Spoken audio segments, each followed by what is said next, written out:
After Pat finally separated herself from Glenn, the world seemed strangely quiet. She had expected relief. Instead, she felt a mixture of emotions that changed from one hour to the next. Sometimes she felt free. Sometimes she felt guilty. Sometimes she missed the man Glenn had once been. Sometimes she wondered whether leaving had been the right decision. Then she would remember the nights when she had been afraid. She would remember the promises. She would remember how many times she had believed that tomorrow would be different. And she would remind herself that hope could not substitute for change. Glenn was placed under professional care. For the first time, he was forced to spend long periods without the distractions he had used for years. There was no office to escape to. No crowded bar. No argument to turn into an excuse. No wife standing nearby to blame. He had himself. That was enough.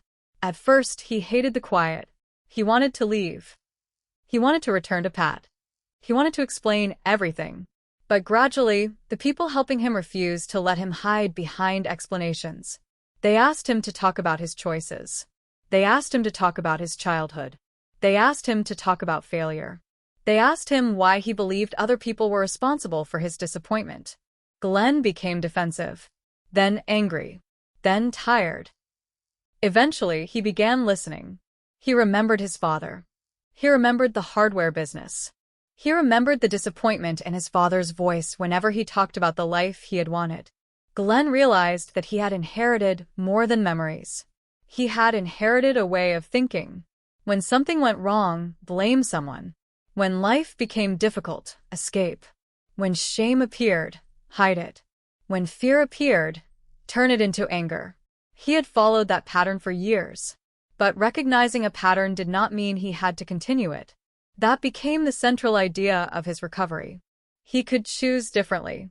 The counselor asked him to write down the things he could control. Glenn wrote slowly. His choices. His behavior. His drinking. His reactions. His honesty. His willingness to ask for help. Then he looked at the list. It was surprisingly short. He had spent years worrying about things he could not control. What people thought. What career he should have had. What Pat believed. What David represented. What his father had failed to accomplish. He had ignored the things he could control. The realization changed him. Not immediately, but gradually. He stopped talking about becoming successful.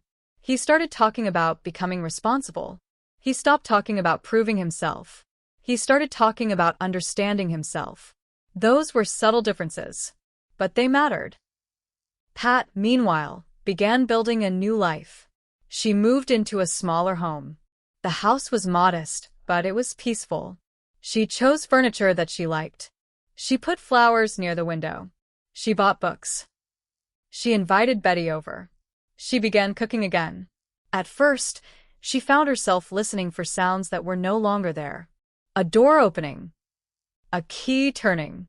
Footsteps. A voice. Then she would remember. She was alone. And she was safe. The realization made her emotional. Not because she was unhappy. Because she was finally beginning to understand how much fear had shaped her daily life. She had once believed that peace would be boring. Instead, peace felt luxurious. She could read without interruption. She could sleep without anxiety. She could make plans without explaining them. She could laugh without worrying that someone would become angry. She could make a mistake without wondering whether it would become an argument. She could simply exist. That was freedom. At work, Pat became more confident. She took on new responsibilities. She began helping younger employees. She discovered that she enjoyed encouraging people. One young woman was nervous about making mistakes. Pat told her that mistakes were part of learning. The woman asked what happened when the mistake was serious. Pat answered that responsibility mattered more than perfection. The words surprised her. They sounded like something she had needed to hear herself. She had spent years trying to keep everything perfect. She had tried to prevent Glenn from becoming angry. She had tried to keep the marriage together. She had tried to make everyone happy. Now she understood that no one person could control another person's choices. That was not failure. That was reality. The investigation into David's death continued. The evidence from the stolen cameras became increasingly important. Barnaby and the investigators followed every lead. They checked pawn shops. They checked records. They spoke with people who had seen Glenn. Each piece of information added another part to the picture. Glenn eventually had to confront the consequences. He could no longer rely on charm. He could no longer rely on promises. The truth had to be faced. Barnaby had always believed that the most important part of an investigation was not proving what someone wanted to believe. It was discovering what had actually happened. That philosophy guided him through the case. The truth was not always satisfying. Sometimes it was painful. Sometimes it disappointed people. But truth gave people something that excuses never could. A place to begin. Glenn's treatment continued. He began keeping a journal. At first, his writing was full of explanations. He wrote about the recession. He wrote about his career. He wrote about Pat. He wrote about his father. Then he began asking himself a different question. What had he done?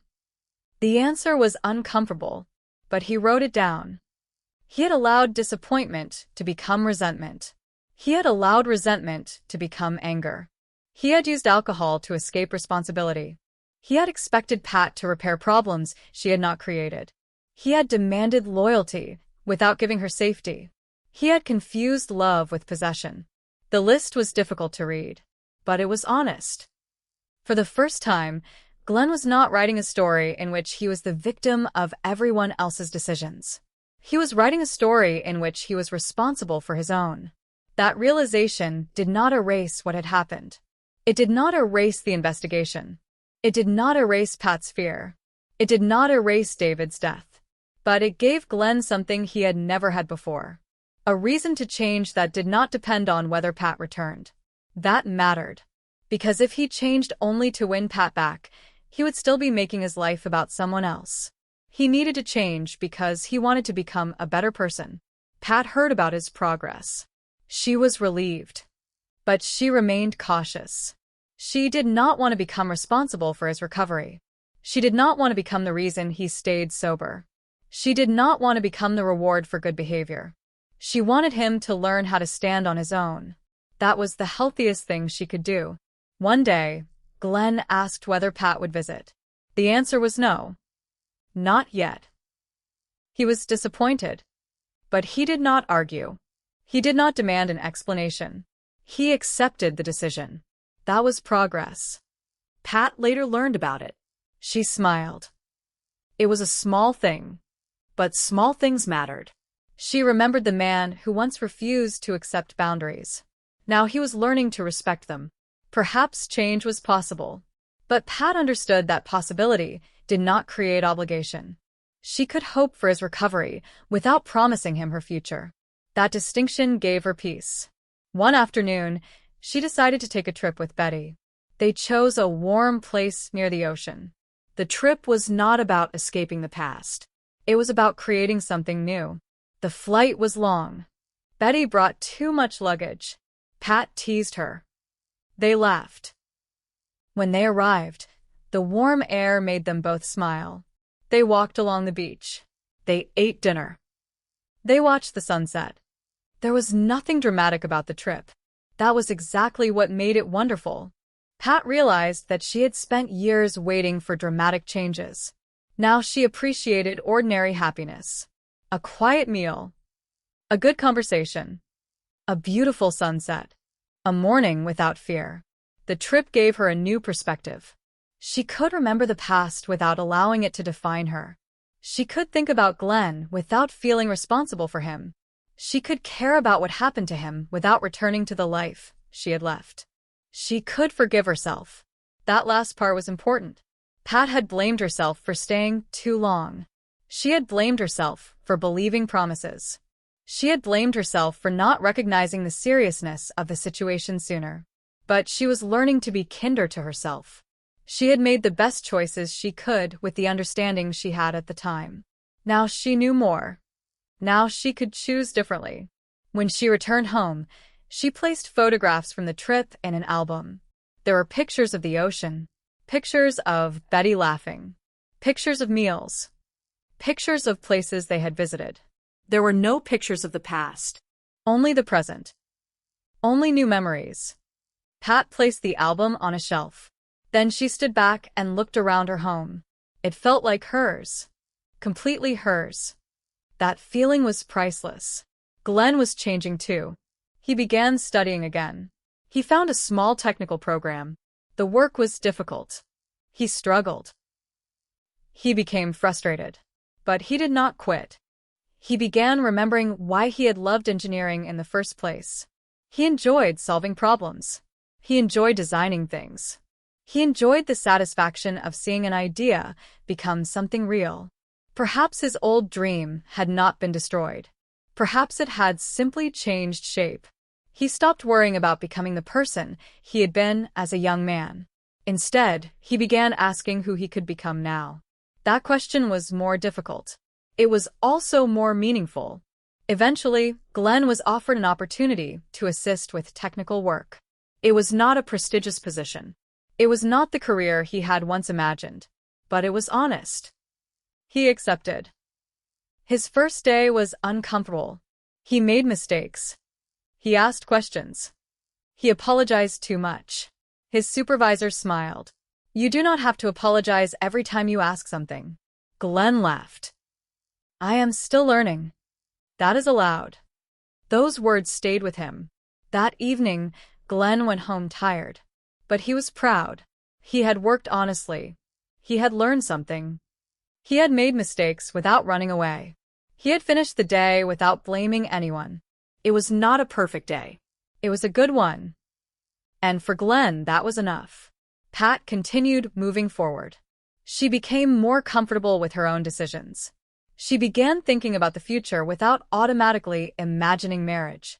She thought about travel, work, friends, books, a larger garden, maybe someday a new relationship.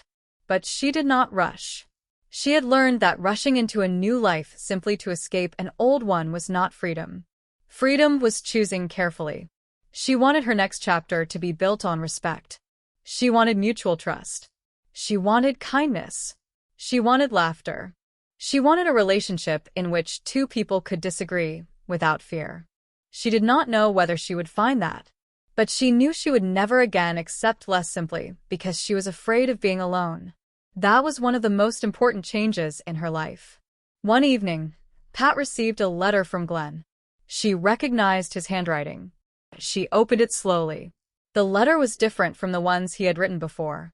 There were no promises, no requests, no attempt to persuade her. Glenn simply admitted that he had been wrong. He admitted that he had spent years blaming others for his disappointments. He admitted that he had confused love with control. He admitted that he had expected Pat to carry responsibilities that belonged to him. He told her that he was working to become a better person. He did not ask her to return. He did not ask her to forgive him. He simply hoped that she was well. Pat read the letter twice. Then she folded it. She sat quietly. She felt sadness. She also felt something close to relief. The letter did not demand anything from her. It allowed her to exist without guilt. She wrote back. She thanked him for being honest. She told him she was glad he was receiving help. She told him that his future had to belong to him, not to her, not to their marriage, not to his past, to himself. Then she mailed the letter. She did not wait anxiously for a response. She simply returned to her life. That was another sign that she was healing. The future was becoming larger than the past. And that was exactly what she needed.